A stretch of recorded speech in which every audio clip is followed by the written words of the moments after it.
El 2 por 1 creo que fue un fallo completamente elaborado desde el propio Poder Ejecutivo, es decir, es un fallo... ¿Estás convencido de eso? Totalmente, es un fallo que tiene un ingrediente político que es, en primer lugar, la idea de la reconciliación, ¿no es cierto?, que este gobierno y gobiernos anteriores vienen de alguna manera impulsando. La Iglesia convocó una semana antes a una especie de idea de la reconciliación antes de este fallo.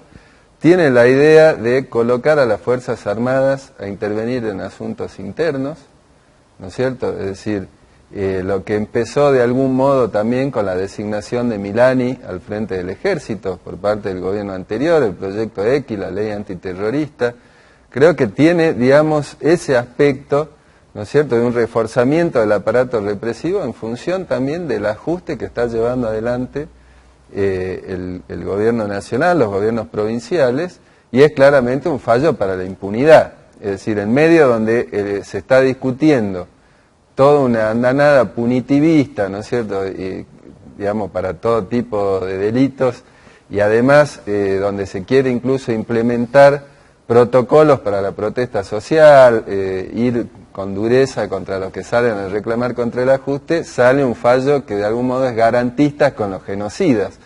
Entonces claramente creemos que tiene una intencionalidad política, es un fallo completamente además antijurídico, porque no hay ninguna razón por la cual, ¿no es cierto?, se pudieran haber fallado de esta manera. El caso que eligieron además es un caso donde Muiña no había estado detenido con prisión preventiva durante la vigencia de la ley del 2 por 1, con lo cual han buscado con esto que se haga extensivo para todos los genocidas.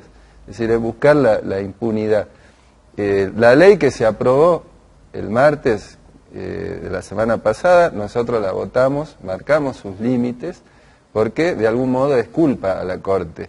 Por eso nosotros vamos a insistir con nuestro pedido de juicio político. ¿Es procedente juicio político? Porque, digamos, los juicios políticos no son procedentes contra los jueces por sus fallos, salvo groseras irregularidades. Bueno, nosotros creemos que existen esas irregularidades, por lo que te decía, digamos, que tiene un contenido, no hay ningún argumento jurídico válido, se trata de delitos de lesa humanidad, esto se contrapone con todos los tratados internacionales que incluso ha firmado nuestro país en materia de derechos humanos, con lo cual nosotros creemos que corresponde, y vamos a insistir, y estamos en una campaña, se han juntado miles de firmas este fin de semana por esto, ha sido el primer pedido de juicio político que entró por este tema en la Cámara de Diputados, el nuestro, y vamos a seguir dando la pelea, ¿no?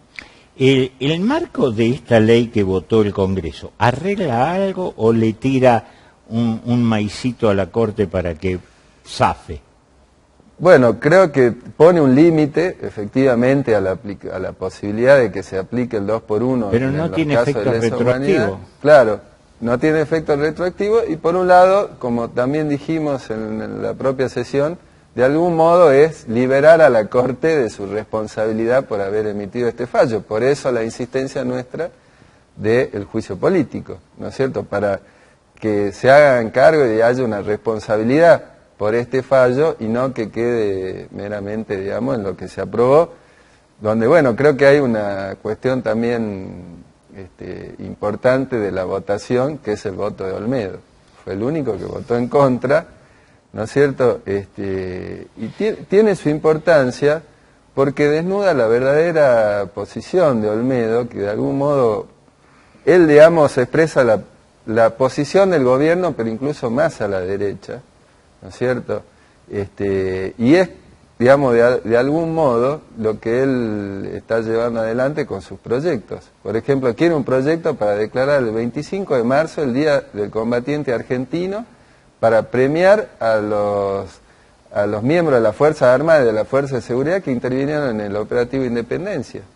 Claro, porque él sostiene que esto fue una guerra. Bueno, él sostiene que fue una guerra, es muy grave lo que sostiene Olmedo, por eso creo que además ha recibido... Pero se puso a la derecha de Pando. Sí, totalmente, bueno, es difícil estar a la derecha de Pando, ¿no es cierto? Creo que pero no imposible, vos lo dijiste. Bueno, pero...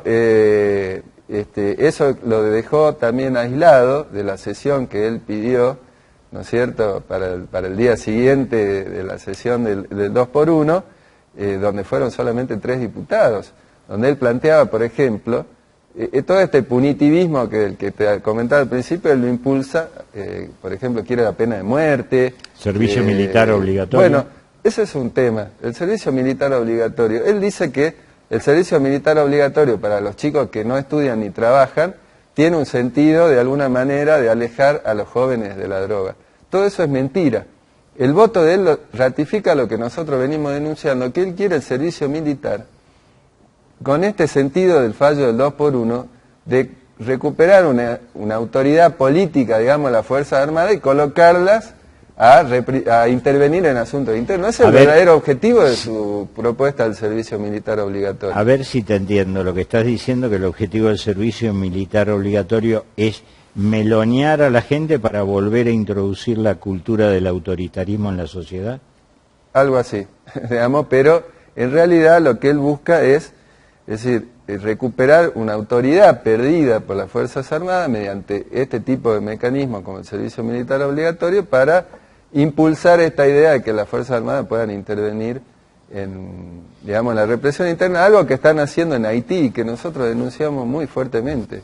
Los otros días estaba escuchando un comentario que hay un convenio que se firmó, se está por firmar con un estado, no sé si es Georgia, que incluso estaría la posibilidad de que en caso que el Congreso lo aprobara, podrían intervenir internamente en caso de conflicto interno. ¿Has tenido noticias de algo de eso? No conozco exactamente eso, pero te comentaba el caso de Haití, donde las tropas argentinas actúan, ¿no es cierto?, reprimiendo al pueblo haitiano. No van como ayuda humanitaria. No van como ayuda humanitaria, hay cientos de denuncias. Y hay una confesión de un soldado brasilero que dice, nos están preparando para intervenir después en nuestros países de origen. Y hay denuncias de todo tipo de violaciones a los derechos humanos. Te quiero decir una cosita más sobre esto. Quien hoy es ministro de Defensa e impulsó la renovación de las tropas de Haití, denunció, cuando se renovaron anteriormente, denunció todas las violaciones de derechos humanos que hacen las propias tropas argentinas, uruguayas, brasileras. Entonces hoy, es decir, acá vemos que no existe ninguna grieta entre el gobierno anterior y este gobierno cuando se trata de ir por detrás del imperialismo. Lo mismo que no existe la grieta cuando tenés un gobierno nacional que lleva adelante un ajuste, ¿no es cierto?, tarifazos, paritarias a la baja, lo mismo que Urtubey en Salta o Alicia Kirchner en Santa Cruz, incluso con la represión para sostener esa política de ajuste.